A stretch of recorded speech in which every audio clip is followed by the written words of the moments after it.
Si aujourd'hui tu traverses une épreuve qui te semble insurmontable, sache une chose, ce n'est pas la fin de l'histoire.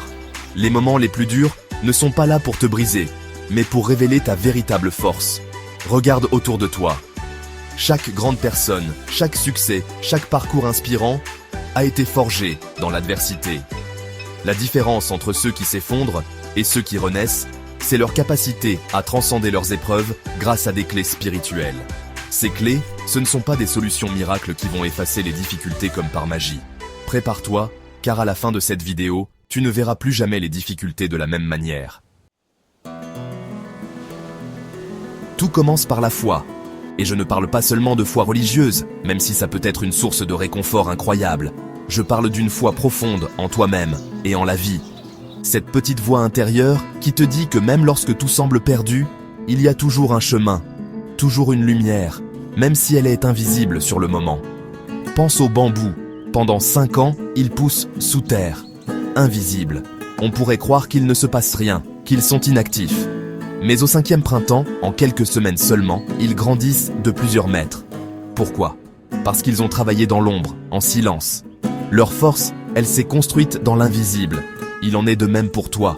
Peut-être que tes efforts actuels ne portent pas encore leurs fruits. Peut-être que tu as l'impression de ramer dans le vide. Mais fais confiance au processus. Garde la foi en toi, en tes capacités, en ton potentiel.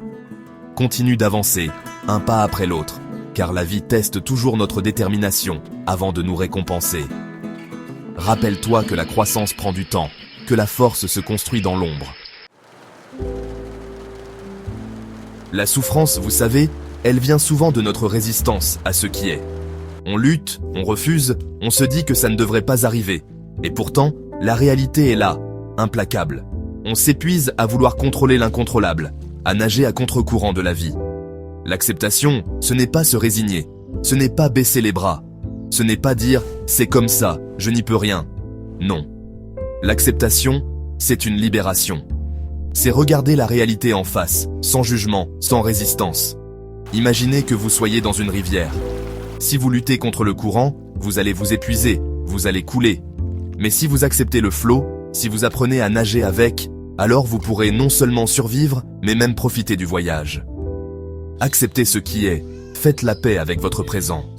Concentrez-vous sur ce que vous pouvez contrôler, votre réaction, votre attitude, vos choix. Car c'est ça, la véritable force, ne pas s'épuiser à lutter contre le vent, mais apprendre à ajuster ses voiles. Le secret de la résilience?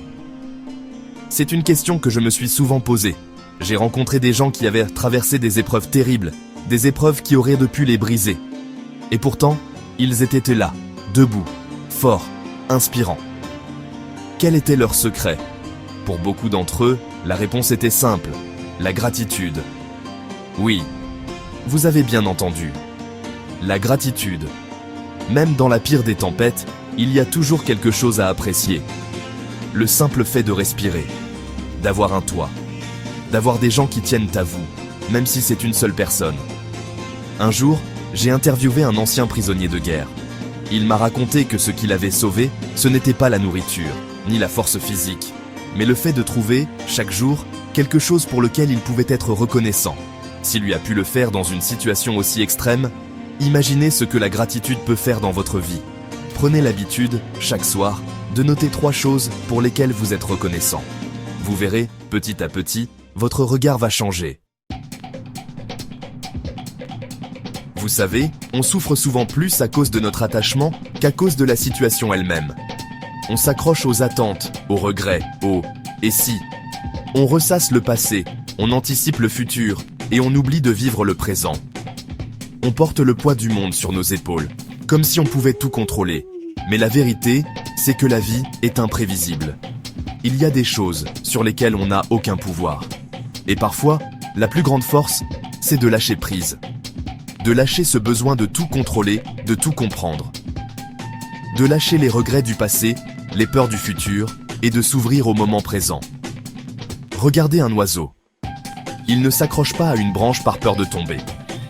Il sait qu'il peut voler, vous avez la capacité de vous libérer du poids du passé, de l'anxiété du futur, et de déployer vos ailes. Lâcher prise, ce n'est pas abandonner, c'est choisir de se libérer pour mieux s'envoler. Le mental, c'est comme une eau trouble. Plus on l'agite, plus on le nourrit de pensées négatives, de ruminations, de peurs. Plus il devient difficile d'y voir clair. On se perd dans le labyrinthe de nos pensées, on se laisse submerger par les émotions et on oublie qui on est vraiment. Mais il existe un antidote à ce bruit incessant, la méditation. Non, ce n'est pas une pratique réservée aux moines bouddhistes ou aux gourous New Age. C'est un outil accessible à tous, un moment de calme et de silence intérieur qui permet de retrouver la paix, la clarté, la connexion à soi. Prenez un moment chaque jour, même juste 5 minutes, pour respirer.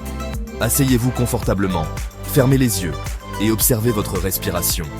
Laissez venir les pensées, sans jugement, sans résistance, et laissez-les repartir comme des nuages dans le ciel.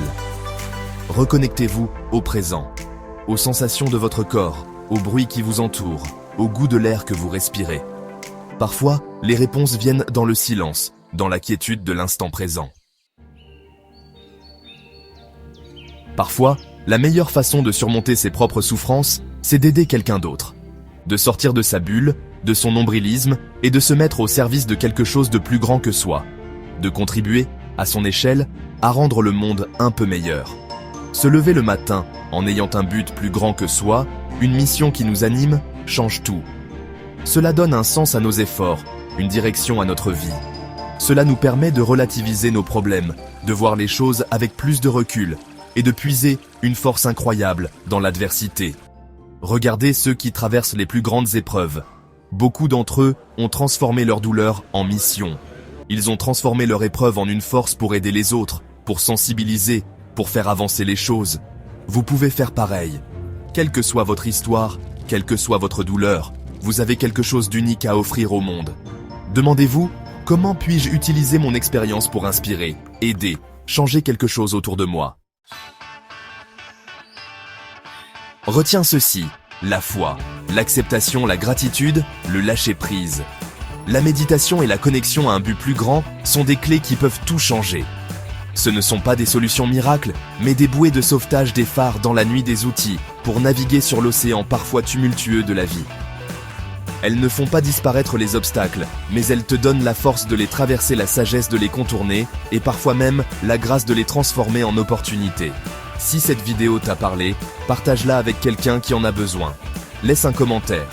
Quelle clé résonne le plus en toi aujourd'hui? Et surtout, souviens-toi, les tempêtes ne durent jamais, mais ceux qui apprennent à danser sous la pluie deviennent invincibles.